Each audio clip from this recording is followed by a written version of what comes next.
4 மணி அப்படின்றது ஏறக்குறைய ஆக போகுது. இப்போதைக்கு விஜய் 3வது ஸ்பாட்டில் பேசி கொண்டிருக்கணும். முதல் ஸ்பாட்டில் தான் இருக்காருன்றது குறிப்பிடத்தக்கது. செய்தியாளர் சதாசிவம் கூடுதல் விவரத்தோடு இணைகிறார்.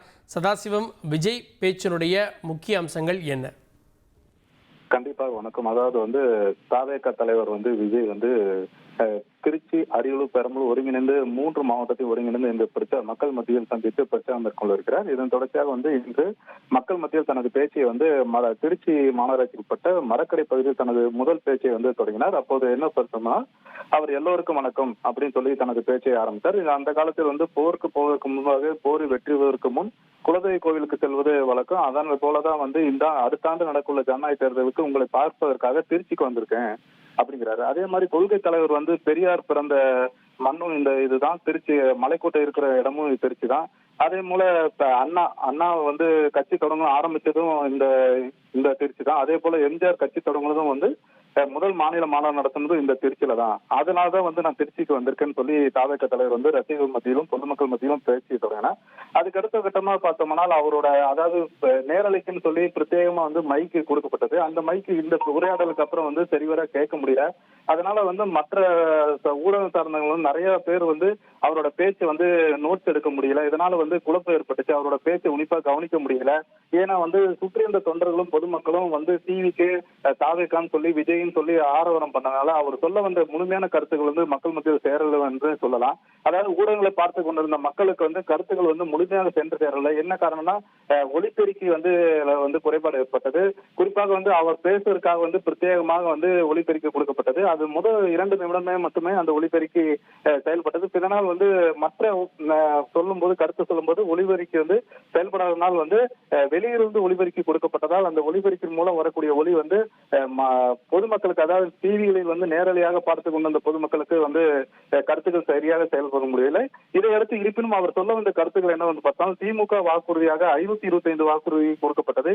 இவை ஒன்றை கூட நிறைவேற்றவில்லை என ஜெயலலிதா பாணியில் தாவேக தலைவர் விஜய் மக்கள் மத்தியில் கேள்வி எழுப்பினார். குறிப்பாக நீட் தேர்வு ரத்து செய்யவில்லை, கல்விக்கடன் ரத்து செய்யவில்லை, வேலைவாய்ப்பு கொடுப்போம் என்று சொன்ன உத்தரவாதத்தையும் இந்த தேர்தல் வாக்குறுதியில திமுக அரசு நிறைவேற்றல. அதே போல கூட்டுறவு கடன் சங்கத்துல வட்டி குறைக்கப்படும் சொன்னாங்க. மக்கள் நல பணியாளர்கள் பணி நியமனம் செய்வார்கள் சொன்னாங்க. குடிசை மாற்று வாரியத்தின் கீழே மாற்றுத்திறனாளிகளுக்கு வீடு ஒதுக்கப்படும் சொன்னாங்க. இதனால இந்த மாதிரியான எந்த வாக்குறுதியும் திமுக அரசு நிறைவேற்றல. இனி மக்கள் நம்ப மாட்டாங்க, மக்களை நீங்க மோசடி செஞ்சிட்டீங்க.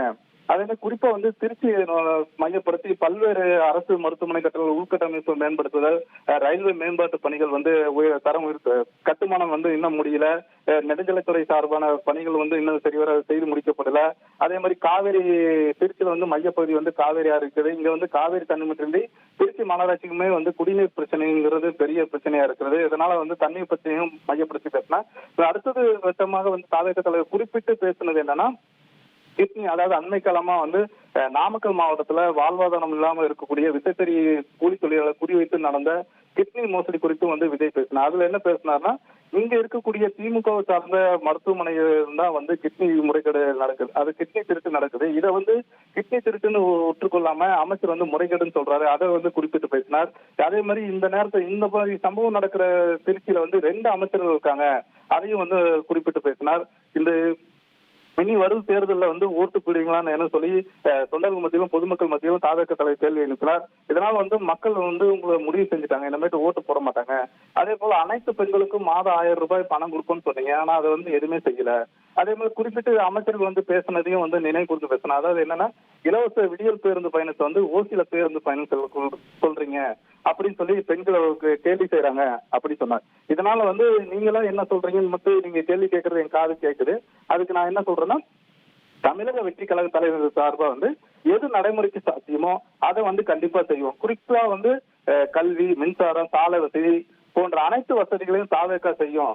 அதனால வரும் தேர்தலில் தாவேகாவுக்கு நீங்க ஆதரவு கொடுக்கணும்னு சொல்லி தன்னோட பேச்சு நிறைவு செய்தார். கூடுதல் விவரங்களுக்கு நன்றி சதாசிவம். திமுக அரசை பல்வேறு விவகாரங்களில் குற்றம் சாட்டி சொன்னதை ஏன் செய்யவில்லை, இது நம்பிக்கை மோசடி இல்லையா அப்படின்னு கேள்வி எழுப்பி, நாங்கள் வந்தால் எது சாத்தியமோ கல்வி, ரேஷன், சாலை வசதி, மின்சாரம், சுகாதாரம், சட்டம் ஒழுங்கு, இதில் நோ காம்ப்ரமைஸ் அப்படின்னு விஜய் குறிப்பிட்டார். அவர் பேசிய பேச்சினுடைய சாராம்சத்தை கேட்க முடிந்தது. அந்த பேச்சினுடைய உணர்வை வீச்சை உணர முடியவில்லை. அதற்கு காரணம் ஆடியோ பிரச்சனை. ஓகே, விஜயனுடைய முழுமையான பேச்சினுடைய பின்னணி என்ன அப்படின்ற பார்வைகளையும் இந்த பேச்சு ஏற்படுத்திக்கக்கூடிய தாக்கம் என்னன்றதையும் கேட்கலாம். அதிமுக்கிய விவரங்களை அனைவருக்கும் புரிய வைக்கும் பாட்காஸ்ட். தவிர்க்க முடியாத முதல் மக்கள் வளைகுடா நாடுகள் பிரான்சிஸுக்கு பிரியா சம்பவங்களை தேடி களத்திற்கே உங்களை அழைத்துச் செல்லும் ஸ்பாட்லைட். அங்க இருக்கக்கூடிய கள விவரங்கள் என்ன? அமலாக்கத்துறை கடந்த 5 வருஷமாவே சார் எனக்கு ரொம்ப பிடிக்கும் அவர் வர்றதுக்காக. எங்களுடைய நியாயமான கோரிக்கை. Even at the cost of stopping. பார்வையாளர்களையும் செய்திக்குள் பங்கெடுக்கச் செய்யும் மக்கள் குரல். 50 ரூபாய் எங்களுக்கு தண்ணிக்கு ஒரு தீர்வே இல்லைங்க 10 வருஷமா. எங்களுக்கு சரியான ஒரு விடிவு கிடைக்கவில்லை. 60,000 ஏக்கருக்கு தான் கேட்கிறோம், பிச்சை கேட்கறாங்க. புத்தம் புதிதாக வித்தியாசமாக ஹெலிகாப்டர்களின் உதவி என்ன படிக்கலான்றதுல பேரண்ட்ஸும் என்கரேஜ் பண்ணணும், ஸ்டூடெண்ட்ஸும் தேர்வு செஞ்சு.